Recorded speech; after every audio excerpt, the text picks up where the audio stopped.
আমি সইতে পারি না স্যারের লাগে আরো কত দোয়া করছি। আমি নামাজ পড়া 5 ওয়াক্ত নামাজ পড়া দোয়া করছি ম্যাডামের লাগিয়া। একবার তার লাগে তোর আমি ডক্টর আব্দুল মোয়েন খানের লোক। আমি 2006 সালের মনোরদিতে স্যারের সাথে আমি ডিউটি করছি। ডিউটি দিছে আমার 30 ডিসেম্বরে মারা গেছে বুঝনা। আমি ছটফট করতেছি আমার বুক ম্যাডামের লাগে। তার সাথে আপনার কোনো একটা স্মৃতির কথা যদি বলতেন যেটা সবচেয়ে বেশি মনে পড়ে। ম্যাডাম খুব আমার আদর করতে ডিউটি করছে বেলা। আমার মাথা তাতা আদর করছে ম্যাডাম। মনোরদিতে ডিউটি করছি নরসুন্দি মনোরদি। আমি ডক্টর আব্দুল মোয়েন খানের লোক। আমি নরসুন্দি সার্কেটেও তো চাকরি করি। তার এই চলে যাওয়ায় তো সবাই ব্যথিত, সকলের কি মন খারাপ।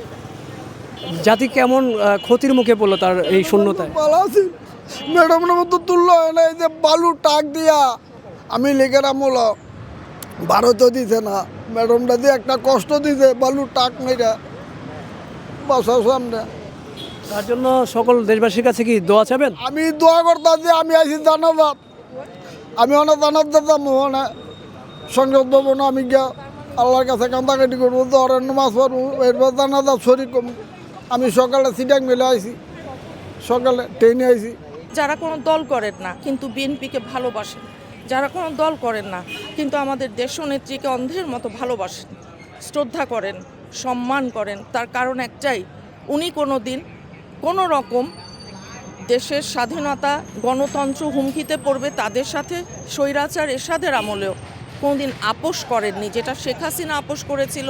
আর অনেকেই 28 নির্বাচনের কথা আপনারা জানেন, কারা কারা গিয়েছিল, কিন্তু আমাদের দেশনেত্রী জানেন।